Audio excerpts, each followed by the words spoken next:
Salut YouTube et bienvenue dans cette vidéo spécialement dédiée ou ces vidéos au pluriel, spécialement dédiées à la fédération syndicale étudiante que nous accueillons du coup aujourd'hui pour un talk dédié, donc bon, présenté par moi et Medo. Et du coup, je vous laisse vous présenter nos invités d'aujourd'hui. Trop bien. Moi, je m'appelle Claire, je suis secrétaire générale de la FSE au niveau national. Euh, la FSE, c'est un syndicat étudiant. Nous, on se revendique syndicat étudiant de lutte, de classe et de victoire.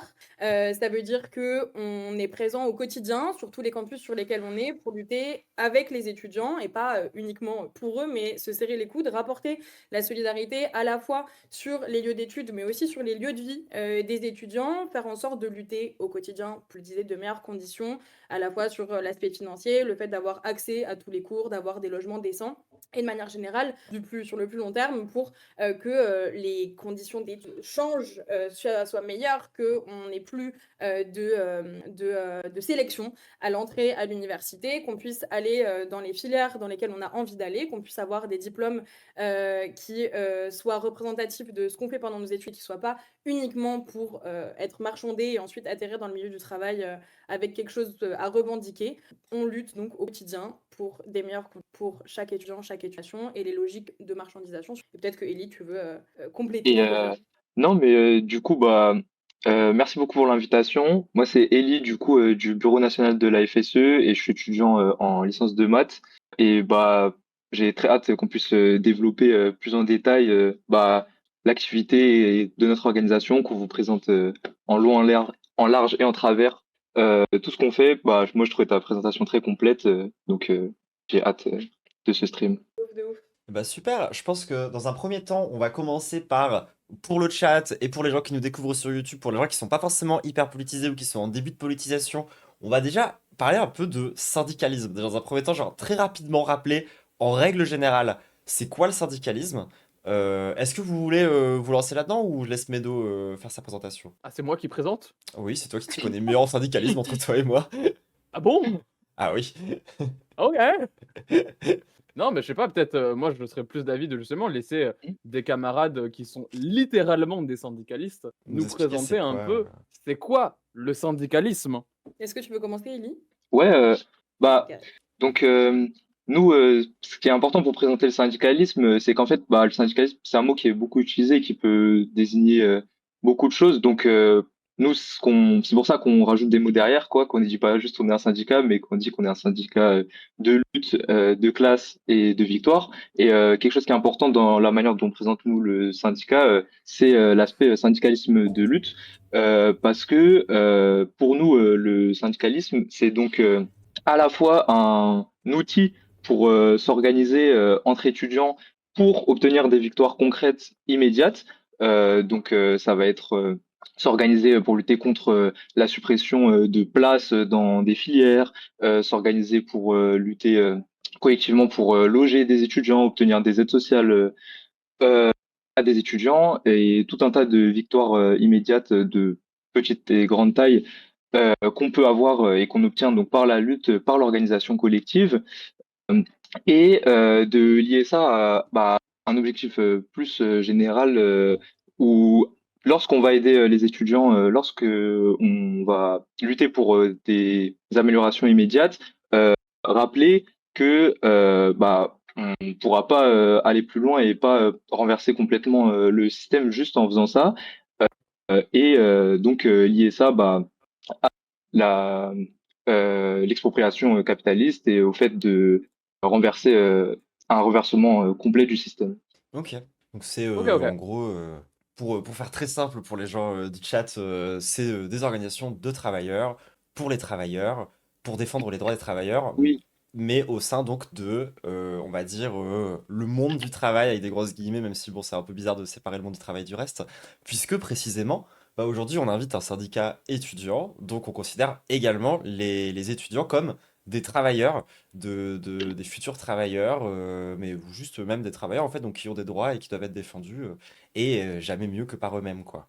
Oui, c'est vrai, c'est ça, un peu la spécificité du syndicalisme étudiant, c'est qu'a priori, comme, on vient de le dire, le syndicalisme, ça sert à organiser les travailleurs, les travailleuses et en vrai, on peut peut-être un peu détailler là-dessus.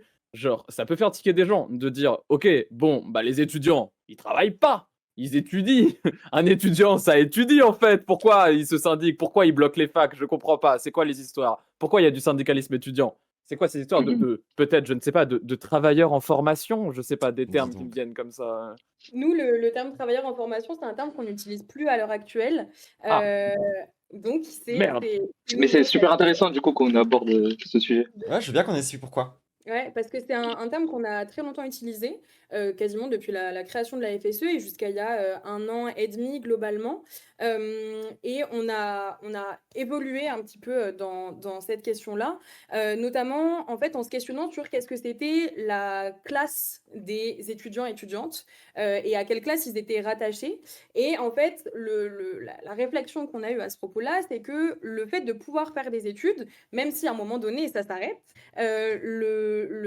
plus ou moins tôt d'ailleurs, selon les gens, ça fait que tu es dans une période de ta vie dans laquelle tu peux te payer le fait de faire des études, qui est quand même un luxe que beaucoup de gens ne connaissent pas ou ne connaîtront jamais dans leur vie. Et donc, c'est une période de la vie dans laquelle on est rattaché à la petite bourgeoisie dans le fait de pouvoir avoir des moyens, des conditions de vie qui nous permettent de faire des études pendant une période. Et donc, ce que tu dis, par contre, c'est très vrai au début sur le fait que nous, on estime que c'est très important de lier le quotidien des étudiants à celui des travailleurs et des travailleuses de leurs universités, mais aussi bien au-delà, parce que, comme je le disais, les études de tout un chacun seront plus ou moins longues, elles aboutiront plus ou moins.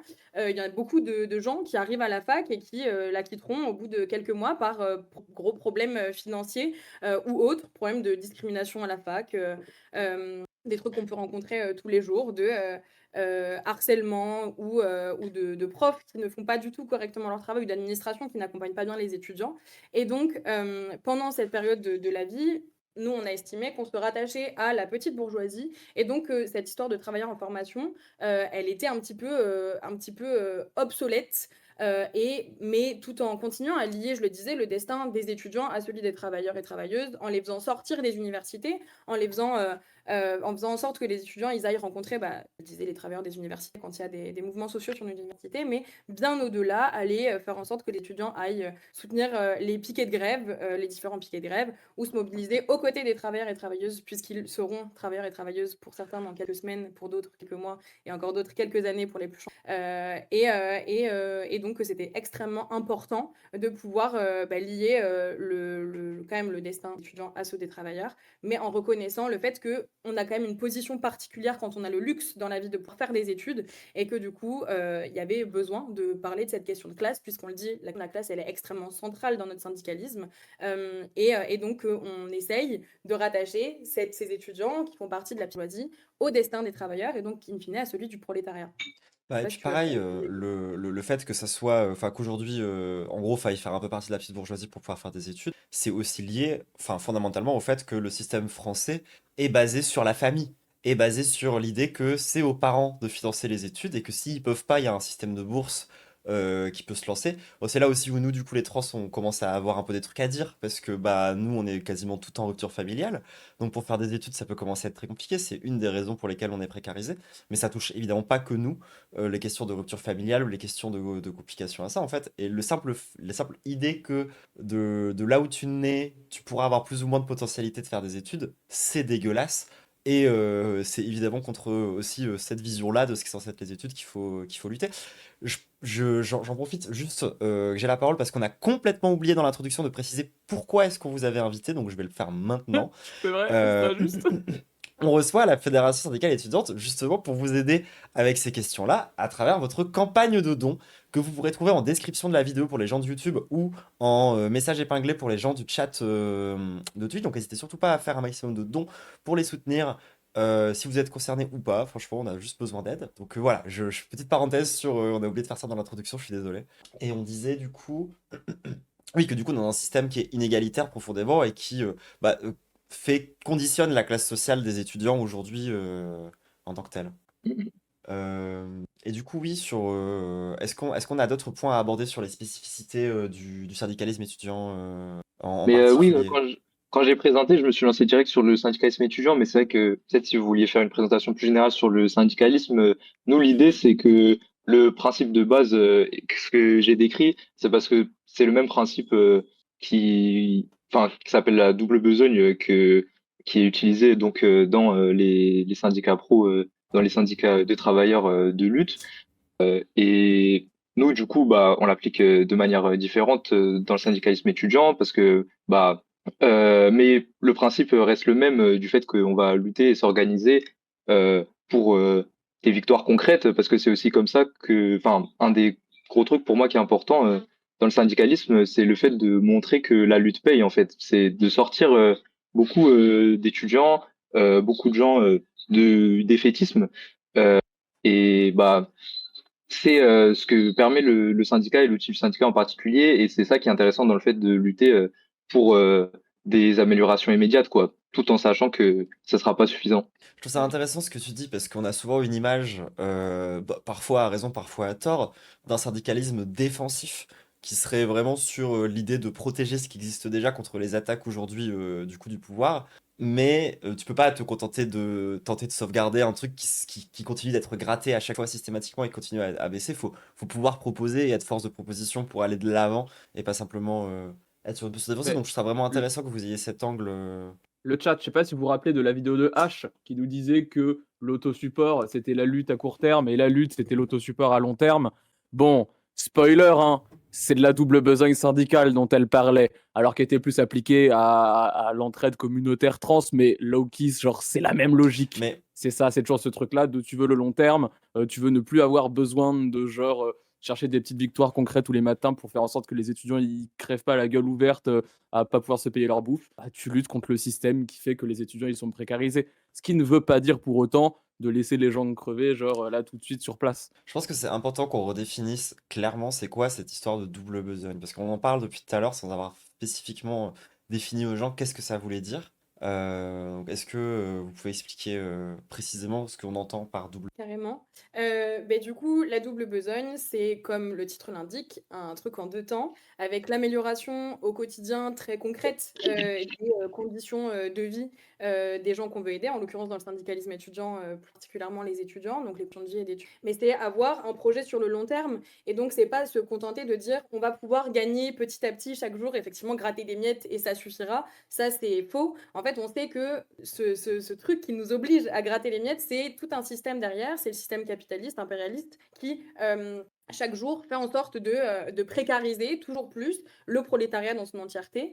Et donc que, in fine, si on veut arrêter un jour d'essayer seulement de gratter ses miettes, il va falloir renverser ce système-là. Et donc c'est partir du principe qu'il faut agir au quotidien concrètement et que chacune de ces actions va un petit peu conscientiser les gens, les faire en sorte de les rapprocher de la lutte et que, in fine, l'objectif final, le plus grand, ce sera de renverser ce système capitaliste, impérialiste-là, pour avoir un monde meilleur pour tout un chacun, et donc faire en sorte que toutes ces petites miettes gagnées, elles intègrent les gens à la lutte, elles leur fassent comprendre qu'on n'est pas obligé d'être résigné, on n'est pas obligé d'être chacun dans notre coin, ce qui est très très prôné, notamment pour les étudiants les plus précaires, parce que les étudiants les plus précaires, c'est aussi ceux qui vont avoir tendance à vivre en cité U, les cités qui sont gérées par le Crous, qui sont dans des états déplorables, catastrophiques, et avec des universités qui essayent et des Crous qui essayent de nous individualiser et de faire en sorte qu'il n'y ait plus aucun lien entre les étudiants. Nous, c'est aussi recréer cette solidarité-là, faire comprendre qu'on peut gagner, que la victoire, elle est possible, mais que pour ça, il va falloir lutter et que, certes, la lutte, c'est pas facile tous les jours, mais si on lutte pas, la vie sera effectivement beaucoup plus dure.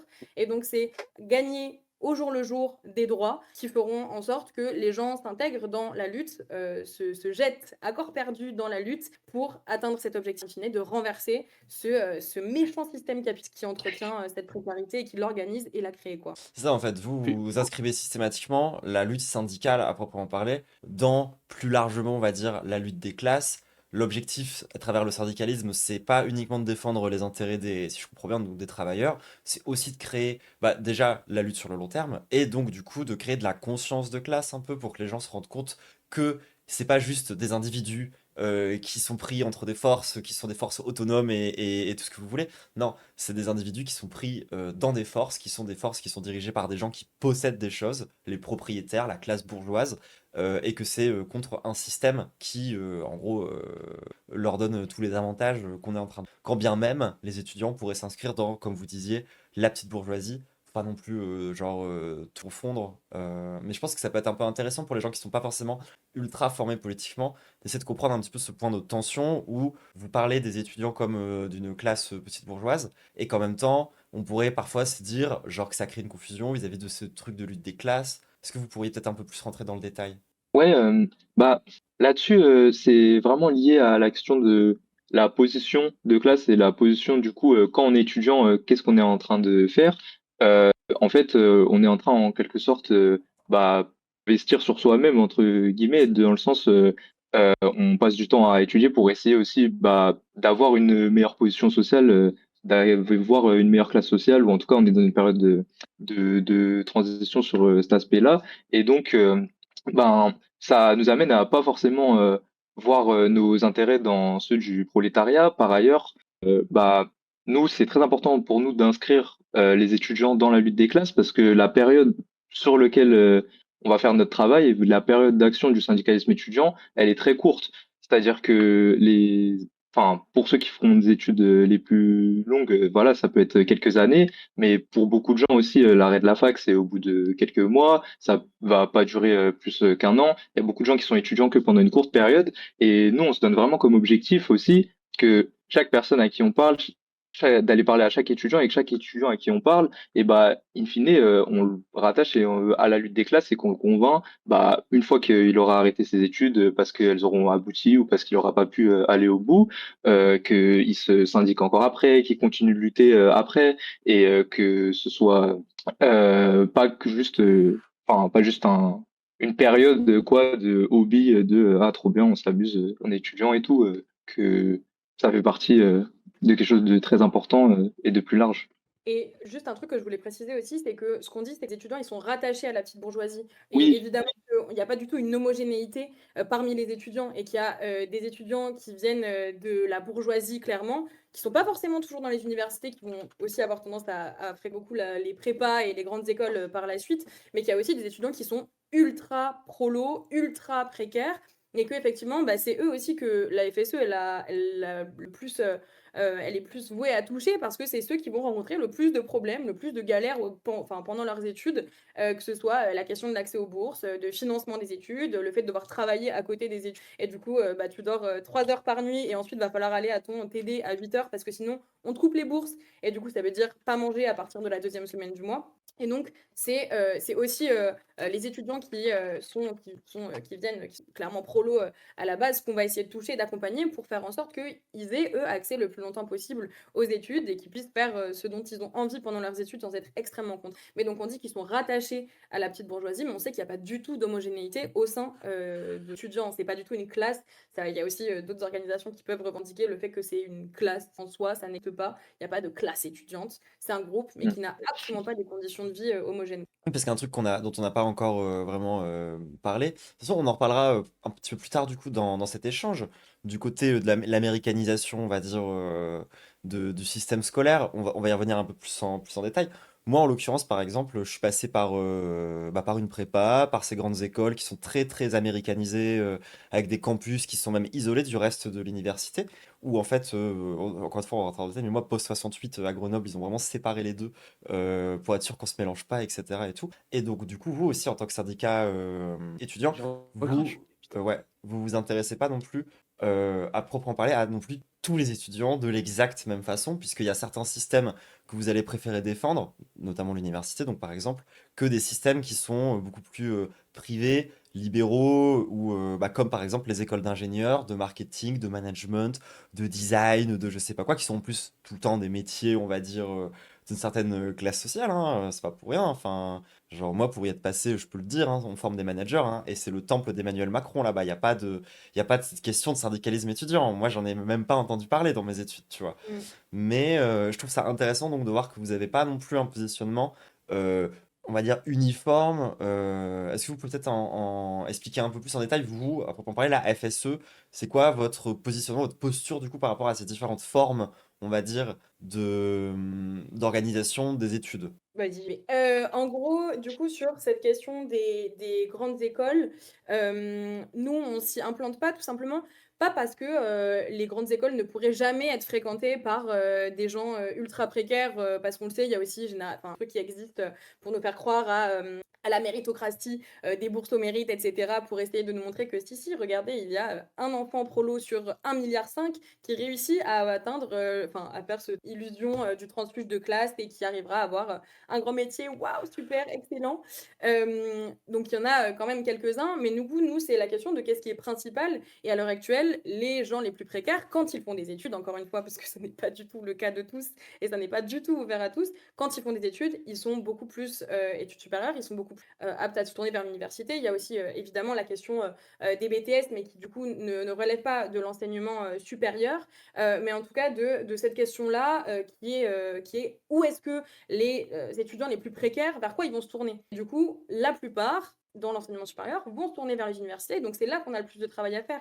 Et quand la FSE, je l'espère, je le souhaite, la FSE, elle va continuer à se développer grâce à cette campagne de dons et grâce au travail qu'on fait au quotidien sur les universités qui convainc de plus en plus d'étudiants qui voient bien que la lutte des classes, elle s'aiguise, elle s'intensifie et donc il va bien falloir s'armer un moment contre la bourgeoisie. En tout cas, que quand la FSE se développera et sera présente sur 100% des campus universitaires, alors bien sûr qu'on ira vers d'autres campus, qu'on ira potentiellement vers ces écoles, mais qu'à l'heure actuelle, le principal et les étudiants avec lesquels on a plus envie de lutter et avec lesquels on a le plus envie d'être solidaire et le plus besoin d'être solidaire, c'est pas les 99 plantus qui sont pétés de thunes parce que leur daron leur paye cette école à 10 000, 20 000 euros l'année, mais c'est ceux qui sont déjà en galère parce que ils sont échelon je sais pas combien de bourses, mais du coup ils ont à peine assez pour se payer juste des pâtes au sel pendant tout le mois, quoi. Et donc, c'est juste une question de qu'est-ce qui est principal et secondaire. Et à l'heure actuelle, on a plus besoin d'un syndicat de lutte de classe dans les universités qu'ailleurs. Et un jour, peut-être, que la FSE sera présente là-dedans. Mais il y a aussi le double truc de, ce serait très intéressant, et c'est une question qu'on se pose, d'aller se syndiquer dans les UT, dans les BTS, dans les CAP.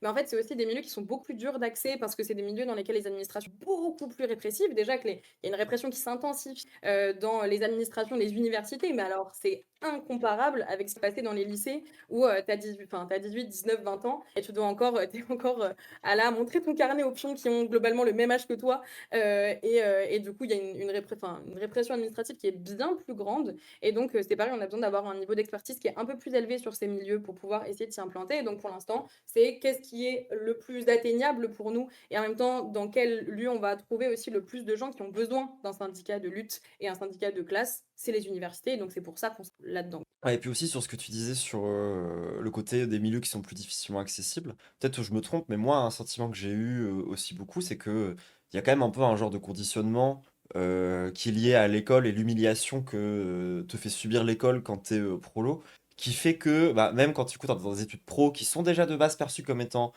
entre des énormes guillemets sous-études par la plupart des gens, ben, tu penses même pas forcément à défendre tes droits parce que tu comprends déjà que tu es dans une situation d'exploitation en fait déjà à ce moment-là. Et à l'inverse, du coup, plutôt de ce qu'on disait par rapport aux grandes écoles, où là, tu comprends que tu es dominant, à l'inverse. Du coup, t'as pas non plus forcément l'instinct initial d'aller chercher à lutter. Ce qui peut aussi rendre bah, ces questions-là un peu, enfin, beaucoup plus inaccessibles et beaucoup plus difficilement politisables au niveau de ces différentes personnes. Et pareil, sur ce que tu disais par rapport aux grandes écoles, arrête-moi si je me trompe, mais aussi une des raisons pour lesquelles c'est pas votre priorité, c'est que c'est un système contre lequel vous êtes en train de lutter, quoi, concrètement. Je veux dire que, a priori, dans notre idéal universitaire, il n'y a pas l'université et à côté les systèmes pour les classes les plus dominantes. Tout ça devrait faire partie d'un tout et on n'est pas en train de lutter pour que certains rares élus puissent avoir la chance de vivre correctement au sein de ces études de gros bourgeois. Faudrait qu'elles soient accessibles un peu à tout le monde. Et je pense que ça Oui, explique aussi ce C'est clair. positionnement. Et puis aussi sur les lycées, enfin, c'est très concrètement pour s'organiser, pour faire du travail syndical, c'est vraiment super dur. Même poser une table, c'est pas possible dans un lycée. Souvent, c'est impossible de tracter. C'est des difficultés propres quoi au fait d'agir dans les lycées. Bah, il y a plein de lycéens qui s'organisent et c'est très très bien. Mais nous, on voit notre rôle comme actuellement, bah, celui d'organiser les étudiants à la fac. Et bah c'est clair que de toute façon, que ce soit les très grandes écoles qui visent à former bah, surtout des ennemis de la classe en plus, mais qui, en fait, c'est plus que ça, c'est en fait une manière de concevoir l'université qu'on a, qui est qu'en fait, bah, la quantité de places et le choix de ce qui est enseigné à l'université, en fait, il répond aux intérêts de la bourgeoisie. Et la bourgeoisie, ses intérêts, c'est jamais de venir nous dire on veut que les facs soient ouverts à tous parce que on est sympa, on veut éduquer tout le monde et que ce soit des temples du savoir. Non, en fait, bah, si on remonte même historiquement, l'ouverture qu'il y a eu progressive de l'université à de plus en plus de gens, elle s'est faite parce que la bourgeoisie, elle avait besoin bah, de personnes plus qualifiées à un moment donné et qu'elle avait besoin de former des gens via l'université.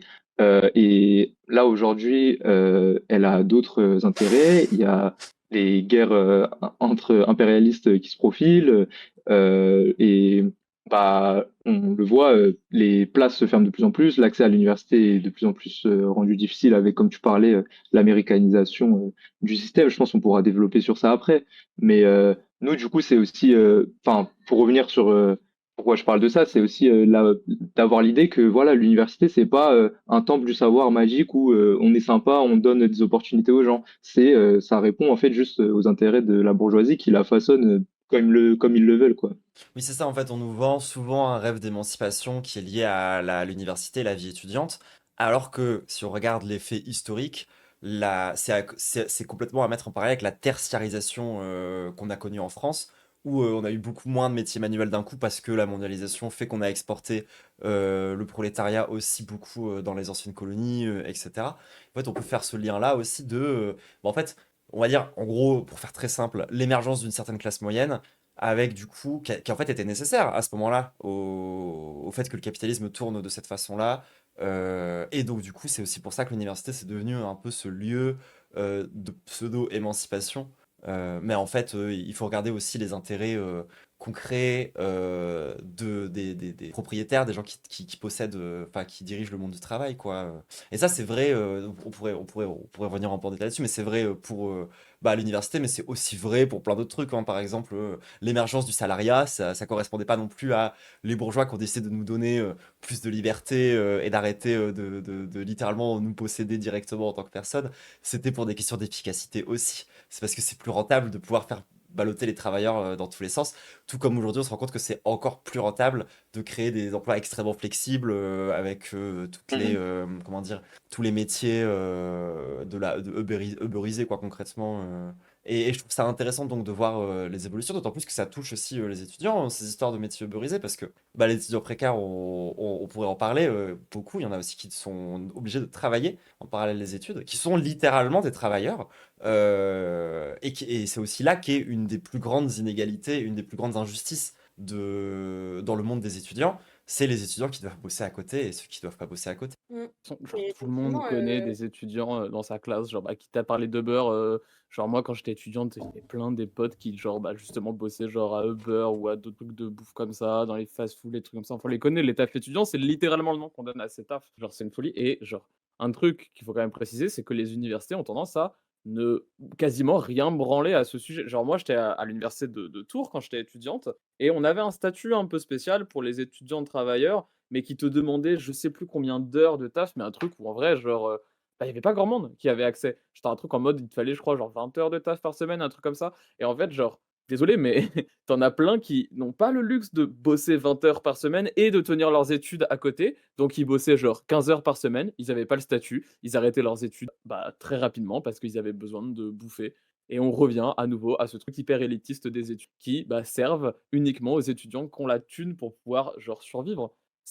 Sans parler en plus des aides sociales qui sont de plus en plus inaccessibles, des bourses qui genre diminuent chaque année ou quand elles ne diminuent pas, qui sont encore plus dures à obtenir avec des supplémentaires à chaque fois. Enfin, genre, c'est un enfer en mode évidemment que l'université dans le système capitaliste, elle n'a pas été pensée comme un truc incroyablement magnifique pour s'émanciper en tant que travailleur et travailleuse. Non, c'est fait pour qu'on soit rentable en tant que bah, bon petit travailleur, bon petite travailleuse, bien à la solde capitaliste, comme littéralement genre tous les trucs liés au travail dans le système. et puis il y a J'ai aussi dit la mes question premiers de... mots depuis 30 minutes.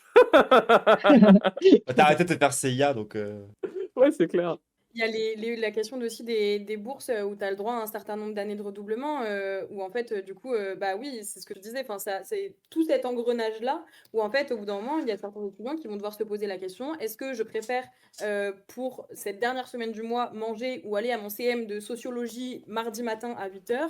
Bah, le choix, il est vite fait, en fait, parce qu'il y a une question, il y en a une qui relève de la question de la vie, ou en fait, ou de la mort. Tout ce système-là qui est mis en place, tu le disais, souvent c'est effectivement 20 heures dans les universités. Ça aussi entre 13, 15, 20 heures, mais même à partir du moment où tu es obligé de travailler, même 10 heures par semaine, en fait, tes études vont en être impactées parce que du coup, généralement, tu vas essayer de trouver un taf qui va être pas sur les heures de tes cours pour essayer de faire les deux en parallèle, mais du coup, en fait, il va forcément falloir couper quelque chose et du coup, tu vas couper ton sommeil. Et quand tu vas te coucher à 2 heures du mat parce que tu auras taffé dans le fast au McDo d'à côté, au drive, et que du coup, il aura fallu tenir jusqu'à 2 heures du mat, bah, se lever à 8 heures le lendemain pour aller en cours, bah, c'est compliqué et c'est parfois même infaisable, juste l'énergie n'est pas illimitée. Et donc, c'est tout ce système-là pas de système pour faire en sorte d'aménager tes cours, des profs qui te refusent de changer de TD parce que non, non, mais les TD ont été faits comme ça et du coup, si vous êtes dans ce TD, vous devez être dans ce TD-là et donc vous serez là mardi à 8 heures. C'est ce truc de tu as droit à un certain nombre de redoublements au cours de tes études, alors même que les aménagements pour les personnes qui ont n'importe quel handicap sont parfois extrêmement durs à avoir parce que soit le service il Ouais. est quasiment inexistant, soit il est débordé de travail, soit c'est juste des logiques validistes même au sein du pôle handicap de ton université. Ouais. Tout Nous, à ça, Tours, ils recommandaient les électrochocs, pas une vanne. Waouh! voilà, c'est nickel, c'était vraiment une Ouais. hyper bonne solution. Ça fonctionne de ouf. Mais du coup, c'est tous ces trucs-là où on va essayer de faire en sorte que, mais non officiellement, tous les étudiants les plus précaires soient complètement coupés de la question des études le plus tôt possible et du coup de faire en sorte de ne garder qu'une élite, puisque à l'heure actuelle, ils n'ont besoin que d'un nombre réduit de cadres qui vont pouvoir encadrer le prolétariat et le faire travailler toujours plus fort, toujours plus dur. Et donc, l'université est en train de refermer ses portes aux prolétaires pour ne les garder ouvertes que pour une bourgeoisie, une élite Bah, et puis complète. tu regardes, en fait, il y a même des moments où ce truc d'avoir des besoins en travailleurs correspond parfois même pas forcément à la réalité aux véritables besoins, justement pour des questions d'appartenance à une certaine classe. Je prends par exemple les études de médecine, où ça fait des années qu'on sait qu'il faut plus de médecins, qu'on sait qu'il faut faire plus de formation de Toubib, qu'on a vraiment un énorme besoin dans la société pour ça. Vraiment des années enfin, qu'il y a une alerte autour de ça. Sauf que le statut de médecin, c'est un statut privilégié dans la société. C'est une certaine classe. C'est des gens qui sont très dominants, très privilégiés et qui sont pas prêts à ouvrir les vannes des gens qui peuvent atteindre le même statut que eux parce qu'ils tiennent justement à ce statut social que leur donne leur rôle en tant que médecin dans la société. Et donc on se retrouve même dans certains métiers, enfin, je trouve avoir une incohérence entre les besoins réels de notre société et ce qu'on autorise enfin ce qu'on laisse comme étudiant étudier concrètement. Et à l'inverse, de temps en temps, genre, on n'a pas besoin d'autant de gens qui font du marketing, par exemple. Tu vois, il y a d'autres niveaux d'études où tu te demandes pourquoi on a autant de gens que ça. Pour un secteur où clairement c'est pas nécessaire. Et moi j'en connais des gens en plus qui ont fait des écoles de communication, de marketing aujourd'hui, font des choses qui n'ont rien à voir parce que il n'y a pas autant besoin. Juste c'est perçu comme étant un truc qui te met bien d'un point de vue du statut social, donc plein de gens font ça. C'est même pas un vrai système cohérent, et en fait, on est loin d'avoir une vraie efficacité, même sur la stricte formation des travailleurs, je trouve, dans le système qu'on a aujourd'hui. C'est clair, et parce que du coup, tout ça, c'est aussi lié à la manière dont tu vas avoir ou non des contacts qui vont te permettre d'avoir le bon stage au bon moment dans tes études, d'avoir accès juste après la sortie de tes études à un CDI un peu bien payé. Enfin, moi, je vois, là, quand on parle de ça, juste ma meilleure pote qui a dû faire un pré étudiant pour aller dans une école justement de formation marketing, machin truc, et qui bosse dans un café après 5 ans d'études où elle a payé plein tarif ces 5 années d'études pour au final avoir aucun taf à la sortie parce qu'ils sont 1 milliard à peu près par an à sortir de ces études de communication, marketing, bordel truc. Et du coup, elle s'est retrouvée à avoir payé des études, bon, que les 2 premières années, entre guillemets, d'avoir dû faire un pré étudiant pour ces 2 premières années, avoir fait l'alternance sur les 3 dernières. Mais pour aujourd'hui, tu as fait dans un café et être au chômage la moitié de l'année. Enfin, c'est très très grave qu'on fasse des grandes promesses avec des écoles, enfin, toute façon, je le disais, pour l'abolir privé de toute manière. Les études devraient être gratuites, accessibles, sans condition de revenus et avec des conditions de vie à côté qui soient garanties pour te permettre de te concentrer sur. Mais en tout cas, c'est des grandes promesses qui sont tenues même à l'université où on va te dire cette promesse du truc de classe, alors que arrivant L3, quand il va falloir trouver un stage dans ta filière, eh ben, on verra ceux qui, les darons, ont un carnet d'adresses grand comme le bras, et ceux qui ont galéré et se retrouvent à faire des avoir et qui ne seront pas validés. C'est toujours les mêmes logiques qui retiennent de manière plus ou moins découverte. Et du coup, pour illustrer quand même un peu ce qu'on disait, j'ai trouvé quelques petits chiffres quand même sur justement ces histoires de job étudiant. Et quand tu as un job régulier, ton taux de réussite est quasiment divisé par deux. Donc c'est quand même montrer la profonde inégalité que ça crée, ces rapports-là. C'est-à-dire que, et c'est pas forcément, enfin même des tafs qui rentrent pas justement dans les conditions qu'on évoquait tout à l'heure, ça te défonce en fait d'un point de vue de ce que tu peux te permettre de faire des études. Et moi, c'est un autre truc aussi que du coup, j'ai un peu connu dans les études que j'ai faites. Il y a un côté aussi où ça isole les étudiants. Parce que quand tu as un taf à côté, tu peux moins participer à la vie. Et il y a plein de tafs où justement, c'est aussi une manière qui indirectement vient isoler les étudiants les uns des autres et qui empêche aussi l'organisation collective, qui empêche aussi justement le syndicalisme. Mm. Ouais, c'est très intéressant parce que c'est quelque chose qu'on voit par plein d'aspects, par la répression des facs qui s'intensifie, mais par des trucs plus profonds, genre même la construction et la manière dont sont faites les facs, tout est poussé pour justement qu'il y ait ce truc individualisant, qu'il y ait ce truc d'empêcher l'organisation collective.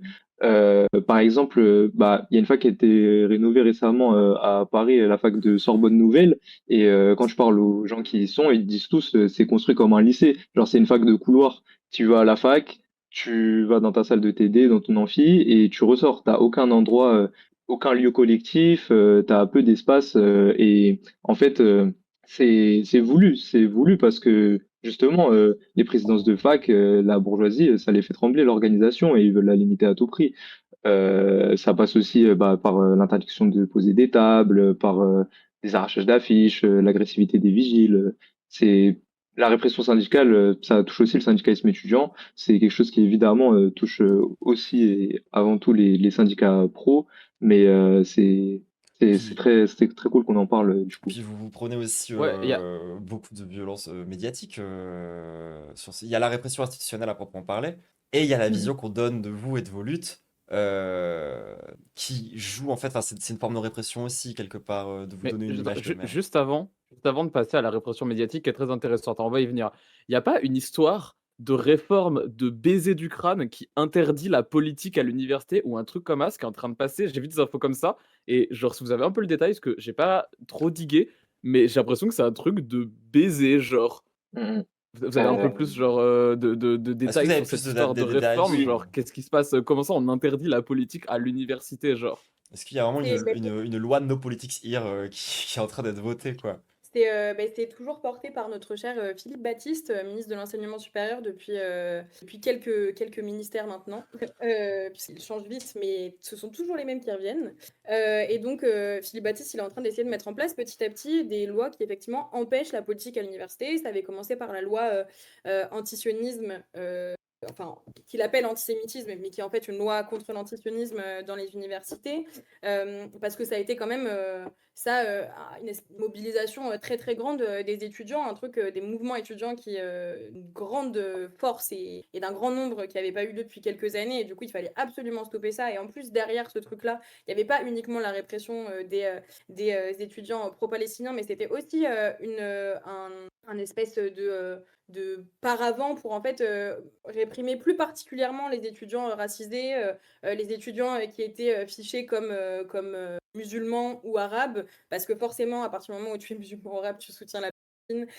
Et du coup, c'était particulièrement ciblé. Et c'était dans toute la vague de toutes les réformes anti-musulmans de manière générale, qui suivaient l'interdiction des mères voilées d'accompagner les sorties scolaires, l'interdiction de l'abaya dans les collèges et lycées. Le voile à Et ça, l'université? c'était comment? Le Le voile à voile à l'université, l'université aussi. Et donc, tout ça, c'est une grande cabale anti-étudiants. Mais en fait, c'est juste raciste, parce que concrètement, n'importe qui a un teint un peu trop foncé à leur goût sera classifié, immédiatement fiché comme musulman ou arabe. Et donc, antisémite du coup, ça, quoi. C'est-à-dire qu'ils font ouais, vraiment... antisémite, du coup, du in coup, parce fine. qu'ils font Et le donc, lien, quoi, à la fin. Et donc, c'était des scandales de ouf avec des étudiants particulièrement ciblés dès lors qu'ils ont le malheur d'avoir la peau un peu trouée, quoi. Et du coup, de manière générale, de réprimer tous les syndicats qui se revendiquent, enfin, progressistes, se sont revendiqués de manière plus ou moins juste, du coup, et de plus ou moins combative dans le soutien au peuple palestinien, à sa résistance ou non, encore une fois. Du coup, ça dépend du niveau de combativité de chaque syndicat. Mais en tout cas, chaque syndicat progressiste est revendiqué de la lutte du peuple palestinien, en soutien en tout cas. Et donc, ça a été quand même, ça visait nous, clairement, la FSE évidemment. Et du coup, effectivement, il y a ce processus-là de loi, mais qui est déjà appliqué en fait depuis plusieurs mois, voire années, par les présidents d'université qui, elles seules, en fait, choisissent volontairement de réprimer les syndicats étudiants qui sont un peu trop combatifs à leurs yeux, avec, comme le disait Ellie, le fait de refuser que les syndicats étudiants posent des tables, collent des affiches dans l'université et en dehors, même sur les panneaux affichage libre, on y reviendra aussi, je pense, mais moi je repense à un blocage le 2024, il me semble, à Paris 8, le 6 décembre pour Georges Abdallah, pendant lequel il y a des camarades qui se font frapper par la sécurité privée qui est embauchée spécifiquement ce jour-là, qui porte des gants coquets et qui vient tabasser des étudiants quand même tranquille, enfin mettre des grands coups de poing avec des insultes homophobes, racistes, transphobes et tout ce que tu veux sur ce moment-là. Et donc, nous, on est en procédure sur cette question-là, sur le fait qu'il y a particulièrement sur ce jour-là, avec des gants coquets et à coups d'insultes en tout genre et qui vont toucher tout le monde. Et donc, c'est des outils qui sont mises de plus en plus, enfin, qui sont mises depuis des années en place par les facs. De la répression qui va du truc un peu le plus standard au truc le plus violent, au fait de frapper, de suivre dans les facs aussi les étudiants qu'ils reconnaissent comme syndiqués et qui est en train de se matérialiser sous la forme effectivement d'une loi pour interdire toute question politique à l'université en disant qu'elle n'a pas sa place et que c'est un lieu de savoir. Mauvaise pioche, le savoir est complètement politique et orienté forcément, puisque les universités, c'est le gouvernement qui va plus ou moins mettre des bonnes notes à chaque université selon les programmes qu'elle met en place. Et donc évidemment, le savoir, soi-disant neutre, qui nous est prodigué dans les universités, est complètement situé et est complètement politiquement choisi. Et donc, il y a besoin d'avoir en face des organisations syndicales, syndicalisme intéressant au sein de la cité, et qu'on ne peut pas s'arrêter à des questions parce qu'on doit aider au jour le jour les problèmes qu'ils rencontrent. Et en tout cas, il y a besoin d'avoir cette réponse en face, progressiste, syndicale et politique, syndicalisme. En tout cas, pour répondre à ces milieux attaques et informer les études qui se passent sur. Mais moi, en plus, c'est marrant parce que c'est un des thèmes que j'aborde assez souvent aussi, moi, sur ma chaîne perso, le côté, le fait que la connaissance et le savoir soient politiques. Parce que l'université, donc, c'est quand même un des lieux où ce savoir-là, il est produit. Enfin, genre, littéralement, il y a des exemples très concrets. Aujourd'hui, on n'est pas obligé de revenir à Galilée, je sais pas quoi, genre, l'écologie. L'écologie, c'est de la science. C'est-à-dire qu'il y a plein de scientifiques qui comprennent que, bah, il y a un problème, que cette résolution de problème, elle doit être politique, elle peut pas être juste sur de produire de meilleures technologies. Et ça, on empêche de le penser. Alors que pourtant, c'est normalement, genre l'écologie, c'est un truc qui passe entre les mailles du filet, quoi. Souvent, il y a des blocages sur les trucs de wokisme et tout. Ça, c'est quand même censé faire consensus. Mais c'est éminemment politique d'étudier des trucs qui sont liés à la nature, d'étudier. C'est-à-dire que même dans les sciences où les gens, ils ont tendance à s'imaginer que c'est des trucs qui sont éloignés des sujets politiques, genre les mathématiques. Bon, bah en fait, si. Désolé, mais on organise la recherche, on organise et on oriente les sujets de recherche par rapport aux besoins de la société. C'est-à-dire qu'on va jamais faire de la recherche théorique purement pour avoir du savoir, pour le plaisir d'avoir du savoir. C'est systématiquement dans un objectif derrière, en particulier aujourd'hui, d'avoir de la science appliquée, de pouvoir genre... et ça c'est vrai donc dans les sciences dures, mais c'est vrai évidemment dans les sciences sociales, qui sont évidemment politiques. Genre, parce que s'ils continuent à ce rythme-là, ils vont essayer d'interdire la politique à Sciences Po, ces connards. Genre, Mais ça, oui, c'est ce que j'allais dire, tu sais, tu vas avoir une licence de sciences politiques et tu leur dis no politics here, non, non, non. T'es en fac de géo, les cours de géopolitique, mais on parle pas politique par contre, attention. On va vous parler du Kurdistan sans parler politique aujourd'hui. Genre, faut aller se faire enculer. c'est une folie. Genre, pardon, mais Interdire genre, la c'est une politique en enfin, histoire géo, ça n'a aucun sens. En mais sociologie, ça n'a vraiment, aucun sens. genre, c'est lunaire. Enfin, en mode. C'est sûrement un des lieux, genre, publics qu'on a qui est le plus éminemment politique, l'université. Genre, par essence, on t'apprend des trucs sur comment fonctionne le monde.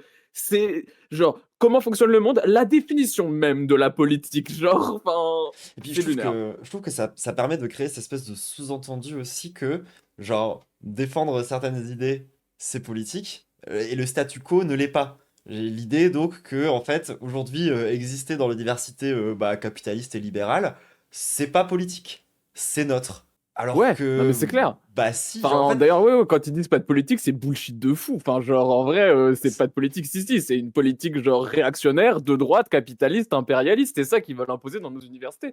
C'est juste, genre. Euh, Enfin, parce que c'est littéralement 1987. Non, je voulais 89, rebondir j'ai plus. là-dessus parce que c'est quelque chose que j'ai oublié de dire en plus tout à l'heure, mais sur le fait que qui a droit à faire de la politique dans les universités. Par contre, l'Uni, la cocarde, etc., elles peuvent tracter, on les voit jamais réprimées par les sécurités des facs. Et par exemple, nous, on a deux camarades, je parle forcément de la répression régulièrement parce que c'est quelque chose qui fait aussi notre quotidien, mais on a deux camarades à Strasbourg qui ont qui sont virés pour sursis 1 an de la fac pour s'être organisé contre le fait qu'il y avait, c'était l'Uni ou la cocarde, je crois que c'était l'Uni, donc un littéral syndicat qui fait des saluts nazis. C'est filmé, c'est sur Internet et ils ont le droit de continuer d'exister. Un syndicat qui fait des saluts nazis, des jeux de cartes antisémites et autres, qui était présent sur la fac pour tracter, et le fait que du coup nos camarades et avec la FSE, avec d'autres syndicats étudiants il me semble, et avec aussi des étudiants non encartés, se soient organisés pour faire en sorte qu'ils dégagent. On ne veut pas de ça sur nos facs, on ne attends, veut des absolument pas jeux de qu'ils cartes existent. antisémites? Mais je Ouais, croyais que c'était la gauche qui était antisémite. Je croyais que c'était les Arabes et les sionistes. Mais tu me dis qu'il y aurait donc des syndicats de droite qui font des jeux de cartes antisémites? Mais c'est non. parce qu'en fait, Précisons, le précisons quand même radical pour les gens du rejoint. Précision pour les gens du chat qui connaissent pas l'Uni et la tocarde étudiante, c'est des syndicats. Non, d'ailleurs, ils utilisent le terme syndicat à tort. Hein, ce ne sont pas des syndicats, ce sont des organisations étudiantes. Alors dans l'Uni qui se revendiquent de droite et la tocarde ils se revendiquent d'extrême droite directement. Les deux c'est des gros fachos. Hein. L'Uni c'est des gens qui invitent Eric Zemmour à leur congrès. C'est d'ailleurs de l'Uni que vient Génération Z, l'organisation de jeunesse de Eric Zemmour. Et la tocarde étudiante, c'est genre littéralement des néo-nazis. Enfin, en mode, c'est une scission de l'Uni à la base, je crois, qui a dit non, non, c'est pas assez de droite. On rappelle, l'Uni, ils ont créé Génération Zemmour, hein, pas assez de droite. Enfin, genre en mode, Et on Pour pourrait, des donner littéral l'idée. mais néo-nazis, on genre. pourrait avoir un vrai sujet sur la radicalisation à droite de l'Uni, parce qu'en vrai, ça a quand même évolué pendant 20 ans, et ce serait intéressant, mais c'est pas le sujet d'aujourd'hui, mais effectivement, c'est des gros syndicats de fachos, les gens. Genre, retenez juste ça. Enfin, Nous, syndicats, à c'est pas des Tours, syndicats, du coup. ils avaient fait un move ridicule quand j'étais étudiante. À un moment, il y avait des élections sur lesquelles je diffais et ils étaient venus dans la fac de sciences humaines.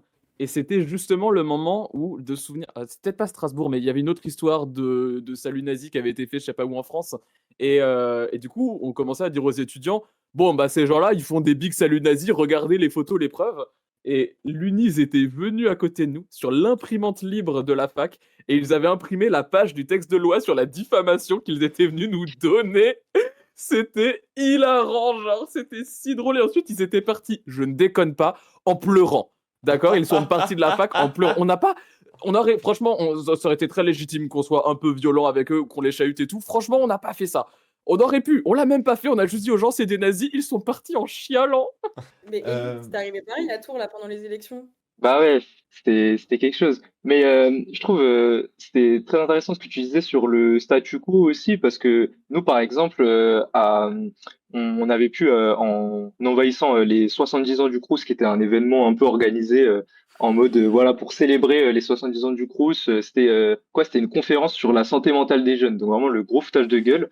Et du coup, on avait envahi pour requérir, non, demander un rendez-vous avec les directrices du CNUS et des directions du CRUS en Île-de-France. Et lors de ce rendez-vous, du coup, qu'on a pu obtenir direct après, grâce à l'envahissement, la lutte paye. Et on a abordé le sujet de s'organiser dans les CTU, parce que nous, du coup, on organise aussi énormément les étudiants sur leur lieu de vie. Et c'est quelque chose qui les terrifie profondément. Dès qu'on a abordé le sujet, ils étaient vraiment en mode non, mais vous dérangez les étudiants, ils rentrent chez eux, ils veulent être tranquilles, ne ramenez pas la politique dans leur appart et tout. Et genre, c'est vraiment ce truc du statu quo, quoi. C'est genre, mais les étudiants que vous logez, ils ont des apparts plein de cafards, il n'y a pas le chauffage, les cuisines communes, elles sont pas nettoyées.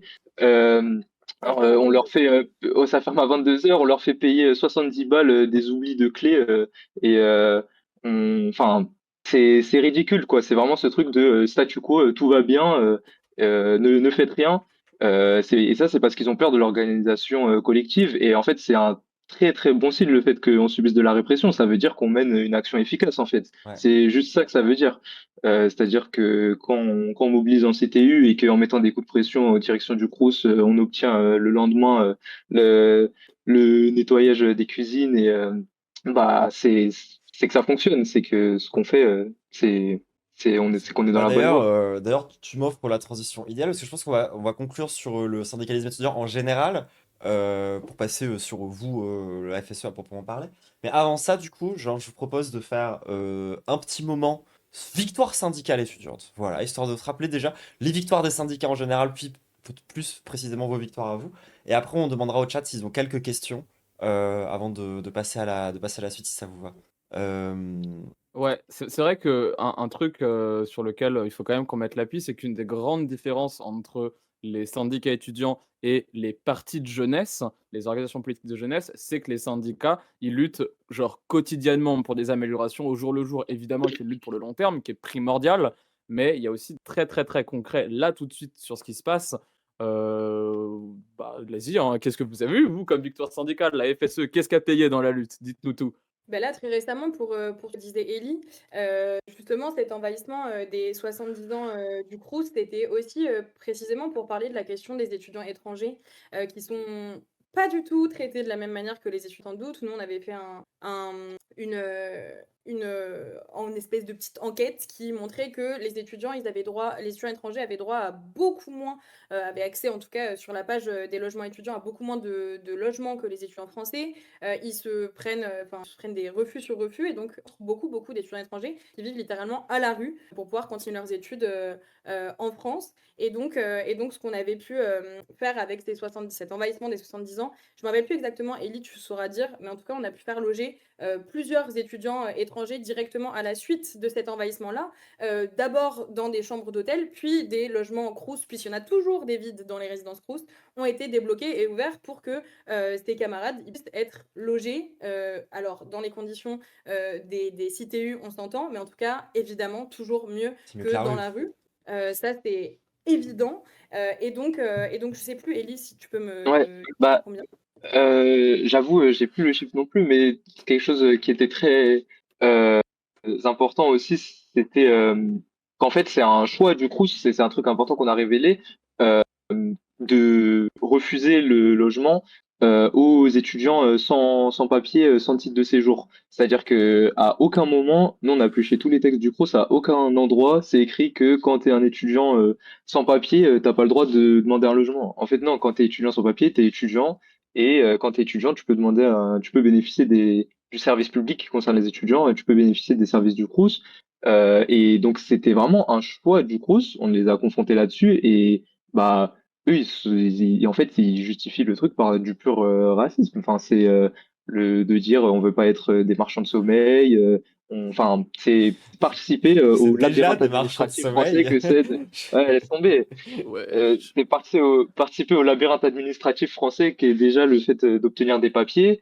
Euh, et donc voilà, c'était une action importante et bah qu'on continue à mener parce que du coup, on doit vraiment s'opposer aux directions du Crous quand on veut faire loger des étudiants à la rue. Bah du coup, il y a cette victoire en Île-de-France, mais partout en France, c'est des trucs qu'on mène et sur lesquels on obtient des victoires parce que partout en France, des étudiants se font refuser des logements sous prétexte qu'ils sont sans papier par le Crous, quoi. Et c'est très très grave. Je pense aussi, en parlant de logement, il y a quelques temps maintenant, un étudiant à Rennes, un étudiant en situation de très très très grave handicap, que le Crous avait viré de son logement pour impayé.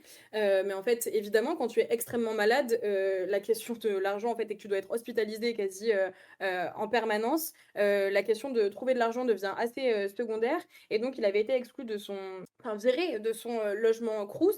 Et donc, nos camarades se sont mobilisés avec lui pour le faire reloger parce qu'en fait, aussi, c'était une question de vie ou de mort, littéralement, avec son handicap. De vivre à la rue, c'était complètement impossible, son handicap et sa maladie. Et donc, on s'est mobilisé, on a envahi, encore une fois, c'est quelque chose qui marche bien parce que aller voir les assistantes sociales qui te mentent dans les yeux ou alors qui ont la consigne par leur direction de ne pas répondre aux mails dans lesquels il y a la FSE qui est en copie ou qui sont carrément envoyés par la FSE. En tout, la dernière solution, mince, désolé, ça va être d'envahir vos locaux et d'y rester jusqu'à ce qu'on obtienne quelque chose. Et donc, c'est ce qu'on avait fait. Et nos camarades, pareil, se sont pris un procès par le directeur du Crous en disant qu'elles avaient cassé la porte du Crous et que du coup, c'était une porte qu'il fallait réparer, c'était 20 000 euros. Soutien à la famille des portes du Crous, quoi. Ah, c'est clair, hein, les pauvres portes qui peuvent pas mener leurs études tranquilles. Et donc, ça a été des mois et des mois et des mois de lutte dans lesquels on a dû faire des cagnottes pour payer des logements, soit d'urgence, soit des nuits d'hôtel aux camarades, dans lesquels il y a des dizaines d'étudiants qui ont pu mettre de l'argent pour aider cet étudiant qui ne connaissait ni d'Ève ni d'Adam, mais où ça a aussi beaucoup mobilisé sur quelles sont les missions du Crous et à quel point il les respecte. Et du coup, on s'est mobilisé pendant des mois. Il a fini par être logé dans un logement qui était aussi adapté à la question de son handicap. Et suite à ça, nos camarades se sont pris à un procès avec, en première délibération, interdiction de loger au Crous à partir de maintenant, puisqu'elles avaient causé trop de tort au Crous. Et là, on vient d'apprendre que ce jugement a été levé, donc elles pourront à nouveau habiter dans des résidences si elles le souhaitent. Mais en tout cas, on voit aussi ce que ça peut coûter de lutter pour des étudiants et pour des conditions Et donc de c'est le vie dignes. moment de rappeler qu'il y a du coup une campagne de dos en cours parce que ces trucs-là, c'est pas gratuit. C'est là que vous voyez où aussi part cette oseille, tout le monde. Donc encore une fois, je rappelle, le lien est épinglé dans le chat et en description de la vidéo pour ceux qui regardent ça sur YouTube. Vous vous rendez compte que la lutte, c'est pas gratuit. La répression, ça coûte cher. Donc les syndicats ont besoin de votre soutien. Tout à Par fait. ailleurs, hein, on l'a pas précisé, ou alors c'était peut-être quand j'ai été CIA, mais si vous n'avez pas moyen de soutenir la FSE financièrement, mais que vous êtes étudiante ou étudiant et par ailleurs, même si vous avez moyen de les soutenir financièrement et que vous êtes également étudiante et étudiant, rejoignez la FSE, hein, organisez-vous collectivement et enfin les camarades, vous allez me dire à quel point c'est possible ou pas, mais s'il y a pas de FSE dans votre ville, s'il y a pas de syndicat étudiant dans votre ville, bah, ça se contacte un syndicat et ça se crée et j'imagine, peut-être vous allez me compléter là-dessus, mais que vous avez des protocoles, des processus pour, créer des branches à droite à gauche, que vous laissez pas les gens, comme ça, créer des trucs, un peu au hasard. Ellie va pouvoir très très bien Bah, en parler. c'est ça.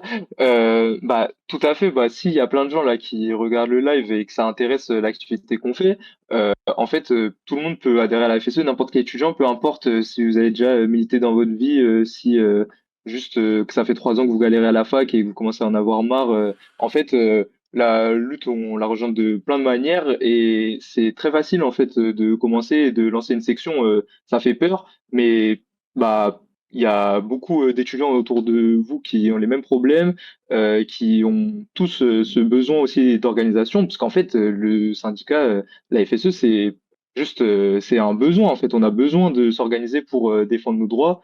Et si du coup, déjà, n'hésitez pas à regarder sur notre site fse-national.fr si déjà il y a une section présente sur votre ville. Et si c'est pas le cas, vous pouvez nous rejoindre et on pourra voir avec vous comment construire une section, comment venir aussi vous aider potentiellement sur place et vous apporter toutes les ressources nécessaires. Mais c'est des trucs, ça commence de manière très simple. Hein, c'est tu te chauffes, peut-être tu trouves un pote à toi ou même solo. Enfin, tu tiens une table, tu vas parler aux étudiants dans ta promo, dans ton cours. Vous trouvez un moyen de commencer à recueillir des problèmes d'autres étudiants et petit à petit, ça se construit comme ça. Mais c'est rien d'impossible et donc on vous invite tous à vous syndiquer Est-ce qu'on et à n'aurait lancer des pas sections. encore d'autres petits exemples de victoires syndicales pour donner aux gens l'envie de rejoindre justement pour montrer que c'est pas. En fait, souvent j'ai l'impression, et ça c'est un truc que j'aimerais bien détruire justement aujourd'hui avec aussi la façon dont on parle, c'est que parfois j'ai l'impression que le syndicalisme c'est presque perçu comme un vœu pieux presque de faut défendre ses idées. Moi j'aimerais bien qu'on revienne sur le côté très concret et le fait que en Ouais. fait c'est dans votre intérêt qu'il faut vous syndiquer. C'est pas juste pour la lutte de façon abstraite. La lutte, c'est très concret, ça se mène sur le terrain, c'est l'amélioration de la vie concrète des gens qui sont dans les plus grosses galères. Donc, est-ce qu'on n'aurait pas encore, allez, d'autres petits exemples, des petites croquettes à donner aux gens pour leur donner envie de se dire, mais putain, en fait, moi aussi, je pourrais faire bouger les choses dans l'endroit où je suis, et pour ça, j'ai besoin d'autres gens et donc d'une structure. Bah, déjà Non. sur ça, dans le cadre justement de notre campagne de dons, n'hésitez pas à aller voir du coup sur notre compte Insta. En fait, on a une série de vidéos où on revient sur différentes victoires qu'on a obtenues, parce que bah comme tu as dit, c'est hyper important de mettre en avant ces victoires et de mettre en avant le fait que la lutte paye, parce que c'est quelque chose qui est pas dans la tête des gens en fait. Si t'es habitué à juste bah c'est ta situation, c'est comme ça, juste tu te laisses dans ton coin, t'as pas forcément en tête en fait que on peut s'en sortir par l'organisation collective. Et une des grosses victoires aussi, enfin moi dont j'ai envie de parler, mais peut-être Claire pourra compléter plus, puisque moi du coup je connaissais pas, j'étais pas là au moment de cette victoire. C'est la rénovation de 3 CTU à Lille. En fait, après une mobilisation de longue haleine avec des blocages de la fac qui sont allés bah, crescendo et une organisation massive en fait des étudiants de Lille, il y a eu la rénovation de 3 CTU qui étaient archi insalubres avec de la moisissure et tout, qui étaient juste bah, des trucs totalement abandonnés par le Crous, dans lequel juste tous les étudiants qui habitaient dans ces CTU, enfin c'était un enfer genre. Et bah pour obtenir ces rénovations, il suffisait pas de demander gentiment ou d'envoyer un mail quoi. Il a fallu aller plus loin, il a fallu lutter et ça a payé. Et je sais pas si Claire peut-être t'en sais plus sur le déroulé, mais de toute façon sinon il y a la vidéo sur Insta. Mais c'est une victoire importante. Bah, On a obtenu la rénovation de 3 CTU du et coup. puis, et puis je pense qu'il faut être clair avec les gens qui connaissent pas forcément les problématiques liées à ça. Mais quand on parle de rénovation, et quand on parle de... C'est pas des questions c'est même pas des questions de confort, on parle de logements qui sont tellement insalubres que l'hygiène de base et donc la propagation de maladies, en fait, peut, genre... Enfin, on en est à ce niveau-là, en fait, de besoin de rénovation. C'est-à-dire que c'est des logements qui mettent littéralement en danger les gens qui habitent là. C'est pas rien du tout. Ouais, c'est ça, c'est des logements qui sont tellement infestés par la moisissure que tu en viens à avoir de la moisissure dans les poumons. Et du coup, tu as des problèmes d'asthme pour toute ta vie. Enfin, moi, c'est le cas d'un pote à moi qui vivait en CTU et qui a littéralement maintenant de la moisissure, qui devra régulièrement aller à l'hôpital toute sa vie parce que cette moisissure est trop incrustée dans son corps. Mais donc, effectivement, c'est des choses qui resteront toute ta vie en toi. Le fait d'avoir été trop prolo à la fac pour pouvoir te payer un appartement dans le parc privé. Mais du coup, pour revenir sur ce que disait Ellie, au-delà même de la rénovation, c'est de la destruction et de la reconstruction de bâtiments. C'est-à-dire qu'on a réussi à faire en sorte que ça reparte de zéro, en faisant en sorte que les étudiants, pendant le laps de temps, soient logés évidemment ailleurs. On ne s'est pas dit victoire, 3 bâtiments entiers sont vidés et les étudiants finissent à la rue. Évidemment non, vous vous en doutez. Mais en tout cas, qu'ils soient relogés pendant ce temps-là et que c'est des bâtiments qui soient complètement détruits et reconstruits parce qu'il n'y avait plus rien à rénover en fait. Ces bâtiments qui tombaient en ruine avec des infiltrations d'eau de partout, des rats, des nuisibles de ouf.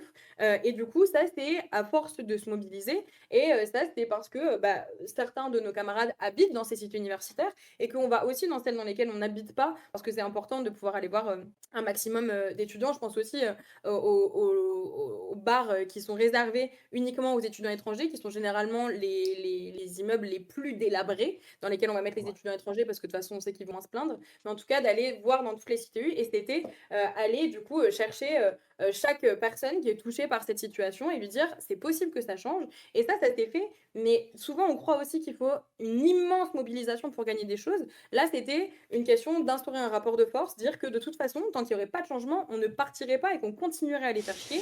Et du coup, ça veut dire, encore une fois, envahissement des locaux du Crous, où on dit, sachez-le, là, on est 15, mais on est 15 qui ne bougeront pas tant qu'on n'aura pas un truc signé sur un papier qui nous dira que ces logements ils vont être rénovés d'une manière ou d'une autre. Et c'est des Crous qui paniquent tellement qu'à cette période-là, c'était Frédérique Vidal, la ministre de l'Enseignement supérieur, et le président du Crous va appeler Frédérique Vidal et nous la passer au téléphone. On est Mais non. genre 15 étudiants dans un des locaux administratifs du Crous. Ils sont en panique. Et du coup, la lutte, elle est beaucoup plus accessible aussi qu'on ne le croit, parce que c'est souvent aussi un truc qu'on voit comme très élitiste. Il faut avoir tout son temps absolument à donner à l'organisation. Et non, en fait, c'est à raison de donner ce qu'on peut, quand on le peut, mais par contre, d'être ferme sur nos principes et de se dire qu'on ne lâche pas. Et qu'on ne lâchera pas une lutte parce que ça devient un peu dur, ou on ne lâche pas une lutte parce qu'on nous fait des menaces. Et oui, bah, des fois, ça mène à des trucs gravissimes, style les camarades qui sont menacés de prendre 1 an d'exclusion avec sursis à Strasbourg, je le disais, ou nos camarades de Paris 8 pour un meeting antifasciste qui sont menacés. Mais en fait, on sait que c'est des risques à prendre et surtout que les camarades qui sont menacés de ça, on les lâchera pas et que jusqu'à ce qu'ils soient complètement comment on dit, pas plus menacés en fait de ces choses-là, eh ben, on restera à leur côté jusqu'à ce que ces menaces-là elles tombent et que nos camarades ils puissent continuer leurs études tranquillement parce qu'on sait que, et bien, je reprends les mots d'Elie, si on est réprimé aussi fort, c'est parce qu'on les fait trembler de baisers mentales et que du coup il y a besoin qu'on continue cette mobilisation-là tous les jours, au quotidien, et qu'on les fasse trembler 2 fois plus jusqu'à ce qu'on obtienne chacune de nos revendications. C'est ça, parce qu'en fait, souvent, Et on s'imagine qu'il y a une dimension quasi sacrificielle, alors qu'à la fin, bah, t'améliores tes conditions de vie, t'es pas en train de sacrifier quoi que ce soit, t'es en train littéralement Exactement. d'aller mieux, genre... Ouais, Et puis on c'est le dit la à chaque réponse. fois, hein, la mobilisation collective, c'est pas un truc de moine soldat, hein. L'organisation collective, c'est un truc de si tout le monde s'y met et fait un petit peu, bah à la fin, on va gagner très très vite, hein. Puis il y a Donc, cette genre, espèce juste les gens, de... organisez-vous, syndiquez-vous. Et si vous n'êtes pas étudiant, bah syndiquez-vous dans des syndicats pro, allez à la CGT, c'est super la CGT. Faites des trucs, il y a plein de gens autour de vous qui veulent faire des trucs, et souvent, il y a besoin que d'une personne qui dit à ses collègues ou à ses camarades, ses camarades de classe, j'entends, ou ce camarade tout court bientôt, qui lui dit eh, mais attends, là, c'est un peu la merde. Là, le logement Crous, il moisit de partout. Là, le patron, il nous paye moins. Ça fait quoi? Et tout le monde va te dire putain, c'est vrai, faut qu'on fasse un truc. Il y a juste besoin d'une petite étincelle. Bah, soyez l'étincelle. Oh, la phrase de fou. Et on regarde un petit peu quelques questions du chat avant de passer à la section suivante. C'est du coup quelqu'un qui dit et quand on est au chôme du et en décrochage, bah écoute, déjà moi je pense que je l'ai déjà dit sur mon stream, mais il y a des syndicats de chômeurs, ça existe parce qu'on considère que les chômeurs sont pas des gens, enfin c'est des travailleurs privés d'emploi, mais le travail se définit pas par l'emploi. Je vous laisse peut-être éventuellement en dire un peu plus sur. Enfin, déjà, le chat, est-ce que vous avez quelques questions? On va quand même en prendre que quelques-unes avant de passer à la suite. ouais, n'hésitez pas si vous avez des questions. Et sur bah, l'arrêt d'études, en fait, souvent, on continue d'avoir des problèmes d'étudiants, en fait. Je veux dire, ça disparaît pas d'un coup. Et donc, la partie de passer de être étudiant à ne plus être étudiant, ça amène souvent des galères. Et donc, le syndicat étudiant, vous pouvez totalement vous tourner vers la FSE dans ces cas-là. Et aussi, bah, je voulais rebondir, enfin, non, peut-être il faut enchaîner. Je sais pas si j'allais partir sur une autre victoire, parce que ça illustrait un peu ce côté, euh, juste savoir connaître l'existence du syndicat, se syndiquer et utiliser le syndicat comme outil. Je vais essayer de faire court parce que j'ai vraiment envie Vas-y, de la vas-y. raconter. Mais du coup, T'inquiète, vas-y, en gros, t'inquiète. c'était à la Sorbonne ou à Jussieu, fac de sciences du coup, où il y a souvent régulièrement des entreprises d'armement comme Safran et Thales qui essayent de venir à la fac faire leur pub parce que la fac a des partenariats avec ces entreprises. Et donc Safran et Thales, bah, c'est des entreprises d'armement françaises, c'est des entreprises qui sont activement complices du président Poutine, qui fournissent matériellement et avec enfin, et technologiquement l'armée d'occupation. Et du coup, nous, c'est très important. En fait, je pense qu'on reviendra sur la lutte anti-impérialiste après aussi, mais que les victoires pour notre camp, les victoires de notre classe, c'est aussi les victoires anti-impérialistes et les victoires lorsqu'on lutte contre l'impérialisme français dans nos facs. Et donc, bah, là, c'était en gros un événement organisé par la fac. C'était un forum des métiers, donc un truc avec plein d'entreprises qui viennent à la fac poser un stand, faire leur pub pour essayer de recruter les étudiants. Et du coup, en octobre dernier, parmi ces entreprises devait y avoir Thales et Safran. Sauf que la fac, ils ont chaud. Donc, quand ils ont annoncé sur le site le truc des forums des métiers, on n'avait pas la liste des entreprises et ils communiquaient très peu dessus. Et en fait, il nous fallait des insights, des infiltrés. Et donc, c'est grâce à un adhérent, du coup, de Jussieu qui était à Polytech, qui est genre l'école d'ingé dans Jussieu. Enfin, c'est un peu galère, mais en gros, eux, ils avaient les infos de quelles entreprises étaient présentes et pas le reste des étudiants. C'est grâce au fait que cet étudiant, il nous ait fait remonter cette info qu'on a pu organiser une mobilisation, on a pu du coup mettre la pression à la fac pour demander le retrait de ces entreprises. On a juste annoncer un rassemblement devant l'endroit où devait se tenir le forum des métiers. Et littéralement, la veille du rassemblement, on a reçu un mail du responsable de la fac, donc le responsable entreprise privée, je sais même plus le nom, qui dit Thales et Safran annulent leur venue. Genre, on n'a même pas eu besoin de venir. C'est vraiment Ouais. pareil sur le truc aussi de. Des fois, c'est beaucoup plus facile qu'on le pense. On n'a pas eu besoin de venir et au final, on a empêché la venue de ces deux entreprises.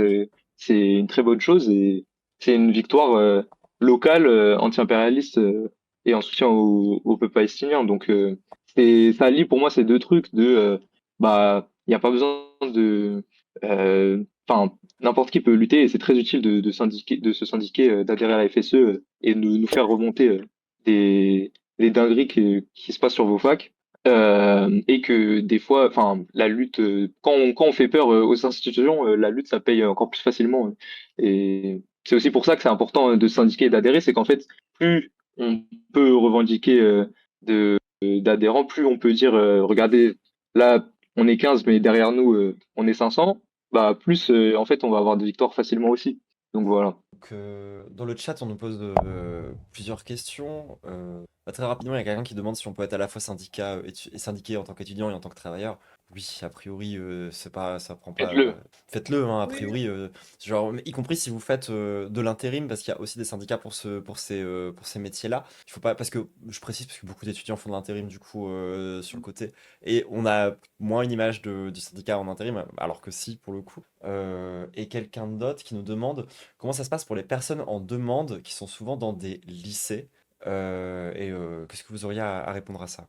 dans les lycées, c'est vrai que nous, on n'est pas encore présents et on n'a pas toujours du coup, puisque c'est par la présence qu'on acquiert aussi une expertise, on n'a pas toujours la plus grande des expertises sur les questions lycéennes. Mais ce qui est très, très important, c'est de pouvoir quand même nous contacter et nous, on fait, des recherches, avec, le camarade, la camarade, qui se pose des questions pour pouvoir, bah, connaître ses droits et les faire connaître. On a quand même, déjà pu accompagner, certains étudiants qui étaient en dehors, des universités, même si c'est pas notre terrain, de base. Mais l'objectif, c'est d'aider chaque étudiant, chaque étudiante qui se tourne vers nous en cas de problème. Et donc, si jamais tu as une galère dans ta formation, quelle qu'elle soit, même si elle est au lycée, envoie-nous un mail.